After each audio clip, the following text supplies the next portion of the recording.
नमस्कार मेरे साथियों। मैं अपने देश के बारे में ये सोचता हूं कि भारत को हिंदू राष्ट्र घोषित कर दिया जाना चाहिए। निश्चित तौर पर भारत को हिंदू राष्ट्र होना चाहिए। आज बांग्लादेश की जो स्थिति है और वहां पर हिंदुओं को जैसे काटा गया, मारा गया, कत्लेआम किया गया, ये पूरी दुनिया देखी है। हाहाकार, चित्कार, मां और बहनों को काटा गया, छोटे छोटे बच्चों को भी काटा गया है। मेरे मित्रों, पूरी दुनिया में 56 मुस्लिम देश है। 56 मुस्लिम कंट्री है, देश है। लेकिन शेख हसीना जी यानी हमारी नानी, जब उनकी बच्ची, उनकी बेटी भारत में रहती है तो शेख हसीना तो हमारी नानी हो गई। हमारी नानी 56 मुस्लिम देश में नहीं गई, वो भारत में आई है। अंदाज लगा लीजिए। इसलिए भारत की गरिमा पूरी दुनिया में है। भारत अतिथि देवो भव पर काम करता है। मैं अश्विनी उपाध्याय जी का वीडियो कल भी देखा, आज भी देखा, सुनता हूं मैं। बड़ी भारी चर्चा है इस पर। अभी एक बोर्ड, जिसको वक्फ बोर्ड के नाम से जाना जाता है, उसकी कहानी सुनकर हमारी आंखें फटी की फटी रह गई कि हमारा देश अंदर से कितना खोखला हो रहा है। मेरे मित्रों, हिंदू हिंसक नहीं होता है। हिंदू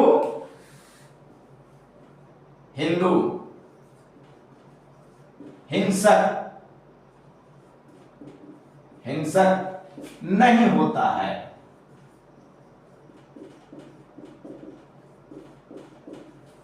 ये बात ध्यान रखिए, हिंदू हिंसक नहीं होता है, लेकिन मुसलमान हिंसक होता है। आज हमारी उम्र,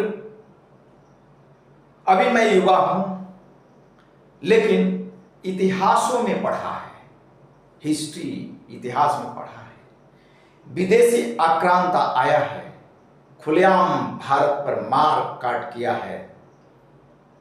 इतिहास को हमने पढ़ा, लेकिन आज आंखों से देखे हैं, बांग्लादेश में चीर फाड़ हुआ है।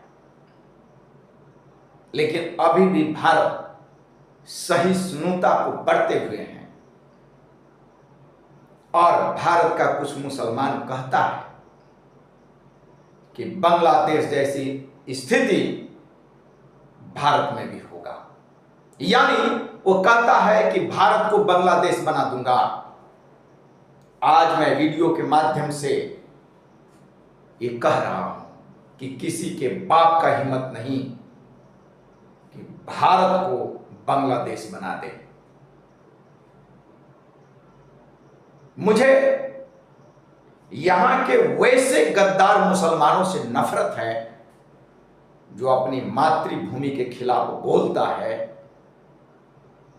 कृपया ऐसे गद्दार मुसलमान, मैं सभी मुसलमानों की बात नहीं कर रहा हूं, ऐसे गद्दार मुसलमान कृपया भारत छोड़ दें। गद्दार मुसलमानों के लिए भारत नहीं है। वह स्वेच्छा से पाकिस्तान चले जाएं। जिस भूमि पर आज हमारी नानी ठहरी है, अंदाज लगा लीजिए वो 56 मुस्लिम देश में वो नहीं गई है। शेख हसीना हमारी नानी हमारे भारत में सुरक्षित है। लेकिन यही का मुसलमान क्या क्या काम करता है। अब मैं इस तरफ कदम उठाया कि हकीकत में मुसलमान हिंसक होता है, यानी वो मार काट करता है। और अगर वो कहीं अच्छाई से रह रहा है, ईमानदारी से रह रहा है, तो उसकी मजबूरी है,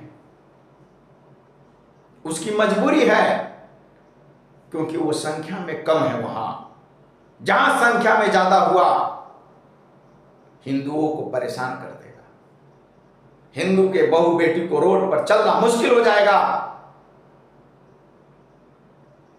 इसलिए मुसलमानों जो गद्दार हैं, कृपया भारत छोड़ दें। क्या क्या समझदारी रखें।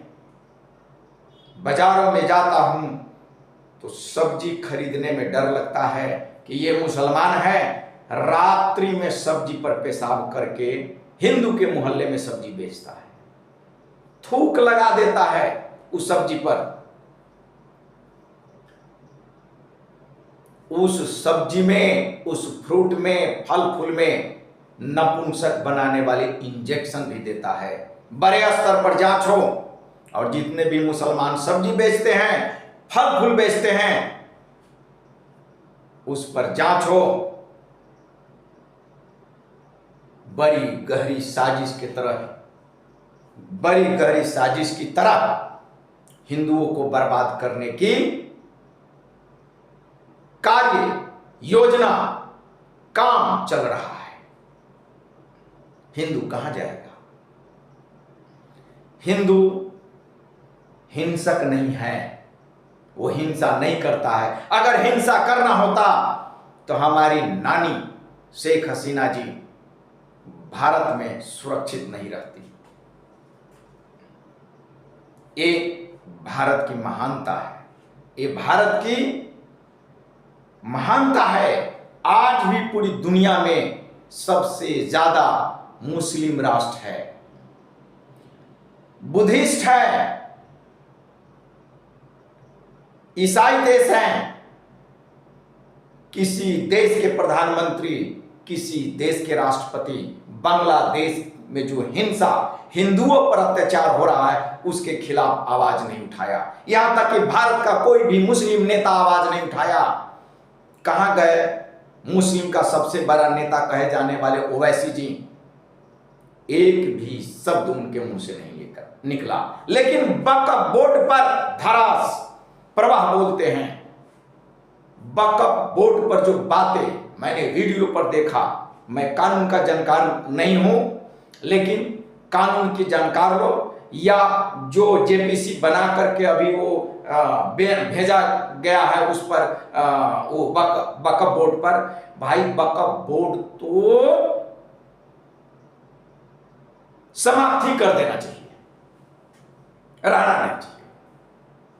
लेकिन कम से कम भारत के लोग, भारत के जो मतलब प्रधानमंत्री जी हैं श्रीमान नरेंद्र मोदी जी, कम से कम बोर्ड को खत्म न करके कहा कि बोर्ड में संशोधन किया जाए, सुधार। भाई वक्फ बोर्ड है, किसी के पास नोटिस भेज दे कि भाई ये जमीन हमारी है, और वो जमीन वाला supreme court, high court, civil court में न जाकर के उसी के कोर्ट में जाए,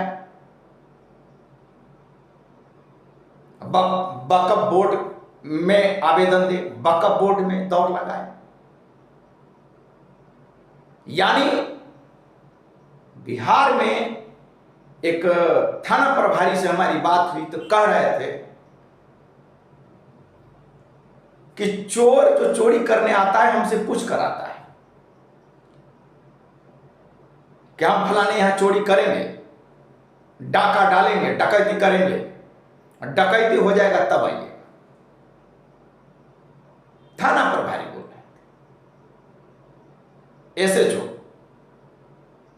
वो बोल रहे थे कि डकैत आता है, वो कहता है कि फलाने जगह फलाने गांव में हम डकैती करेंगे, और जब आपको खबर दी जाएगी तो थोड़ा आप लेट से आइएगा। और जिसके घर में डकैती हुआ वो कल होकर के थाना में जाता है आवेदन देने कि मेरे यहां डकैती हुई है, इसकी जांच कीजिए। थाना प्रभारी को तो पहले ही पता है कि आपके घर में कौन डकैती किया है। यही बात है, यानी वक्फ बोर्ड किसी को नोटिस भेज दिया कि भाई ये प्रॉपर्टी, ये जमीन हमारी है, और वो आदमी हाई कोर्ट में नहीं जा सकता, सिविल कोर्ट में नहीं जा सकता, वो आदमी उसी वक्फ बोर्ड का फिर चक्कर लगाएगा, या उसको ट्रिब्यूनल बोलते हैं, उसका चक्कर लगाएगा। मेरी तो आंखें फटी की फटी रह गई। चलो कम से कम हमारे देश में इतनी तो वक्फ बोर्ड को सुविधा मिली कि उसमें जो गलतियां हैं उसमें सुधार हो। ये भारत की महानता है। मेरे मित्रों, मुसलमानों के ढाबे पर खाने के लिए मत जाइए, मत जाइए। आपके खाने में थूक रख करके वो खिलाएगा। उसके यहाँ का सब्जी मत खरीदिए, फल फूल जो बेचता है नहीं खरीदिए। उसमें नपुंसक बनाने वाली दवा का इंजेक्शन देकर के वो आपके बेचता है हिंदू के मोहल्ला में, मत खरीदिए। मुसलमान का बहिष्कार होना जरूरी है। धन्यवाद मेरे मित्रों, नमस्कार।